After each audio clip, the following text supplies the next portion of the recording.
Tensions in the Middle East between Israel and Iran are on the rise. Will Israel make a move on Iran's nuclear installations?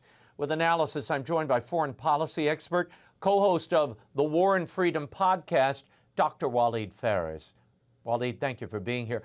Iran announced that it successfully test-fired an advanced missile equipped with 2-ton warheads, significantly intensifying its war machine amid nuclear negotiations with the United States and threats of attacks on U.S. military installations.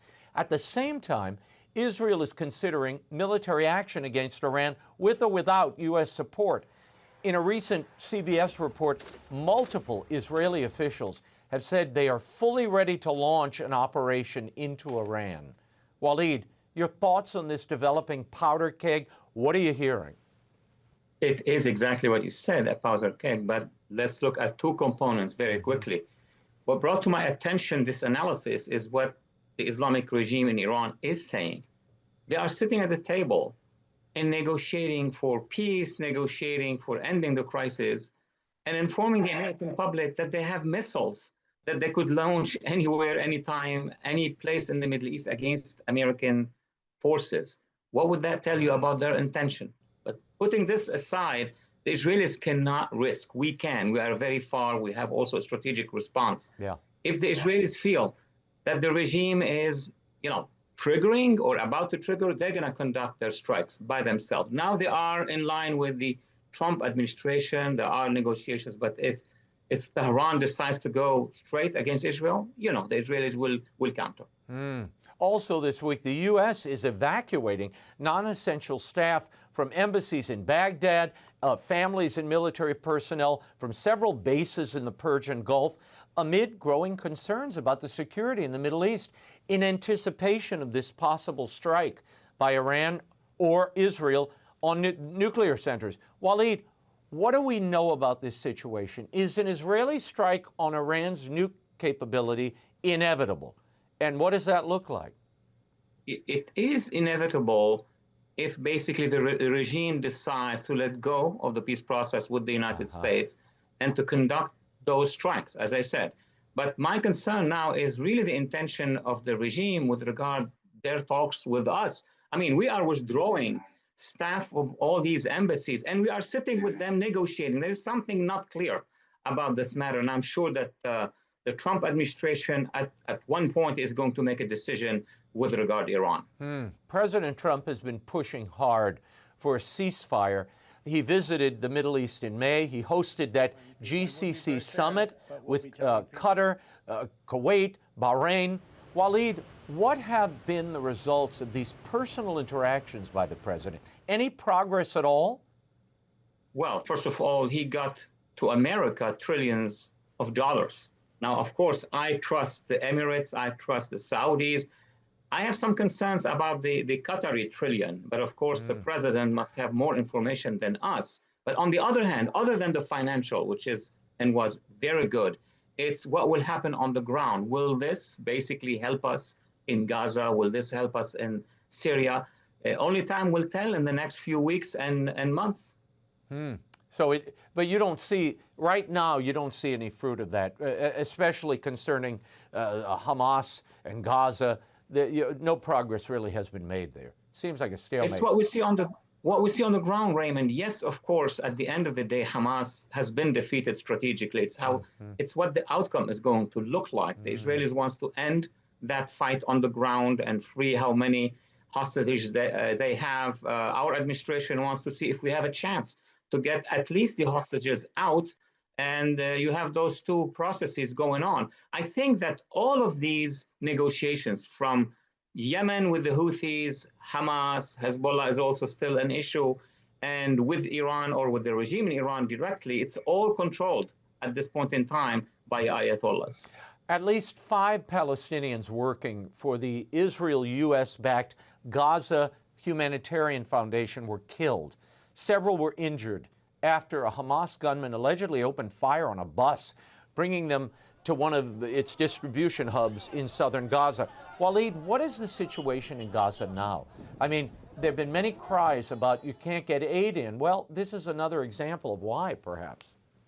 That's exactly true. It's an excellent question with regard to Gaza and Hamas. Hamas is disoriented.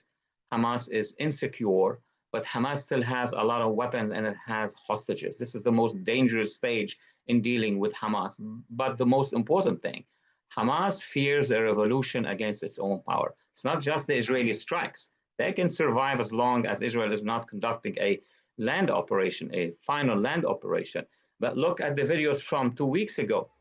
Thousands of Gazans basically demonstrating against Hamas. This is where I see the hope, is that the population in Gaza, the Palestinian Gazan population, is now turned against Hamas, that they don't have any way to protect themselves. That's why Hamas may be shooting against international humanitarian organizations, fearing that the opposition will link up with them. It's like a huge jail, and Hamas basically is controlling that. The United Nations General Assembly will vote this week on a draft resolution that demands an immediate, unconditional, and permanent ceasefire of the war in Gaza after the United States vetoed a similar effort in the last Security Council meeting. Walid, this war has been going on for a good long time now. Casualties continue to mount. Is there any possibility for a ceasefire?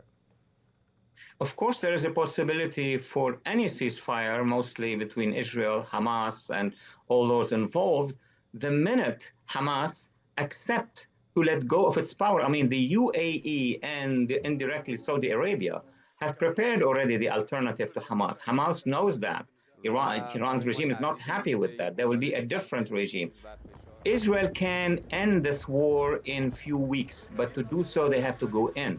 And now we have negotiations and talks with Hamas. Hamas uses the talks to stretch as much as they can. What really is happening behind that is the outcome of the US-Iran regime negotiations. Because just imagine, or just try to imagine, that there is a big commander of all these fronts sitting in Tehran. That's Ayatollah Khamenei. And they are telling the Houthis, Hamas, Hezbollah, other militias in Iraq what to do or not to do. So Gaza war is not just in Gaza. It's all over the Middle East. As we've talked about for years, in our last 2 minutes, Walid, religious minorities in the Middle East, they're always caught in the crossfire between Israel and Hamas. What's the state of those religious minorities in Syria in particular? Christians and Alawis, Druze, Kurds, they're all suffering.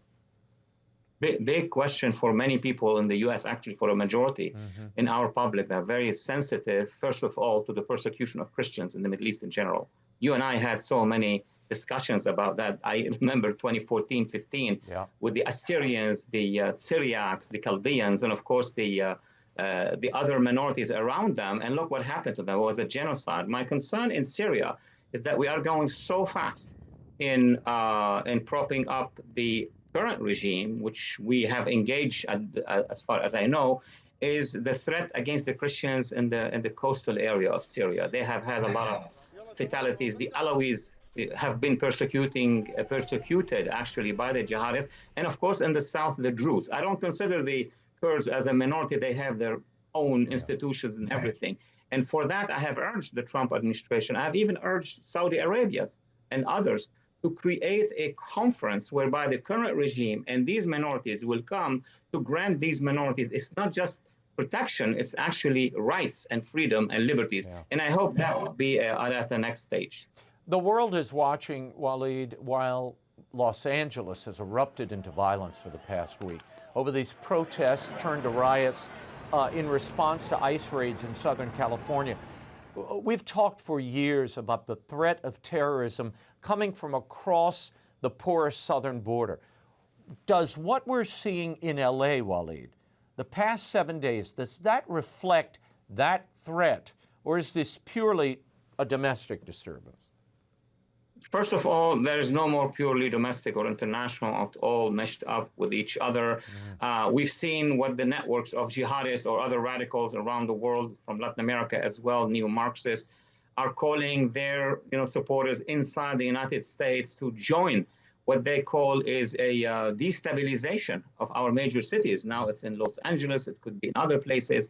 And there is a cadre of these radicals that has been embedded, not from those just now trying to get into the United States. They're in already. You have millions of illegals. Within those illegals, you have thousands of activists, and many among them have been connected to or are connecting themselves to radicals around the world, either Marxists from Latin America or the jihadists. And we see all these keffiyas, we see all these slogans being chanted throughout the United States, first on campus and now on the streets of LA.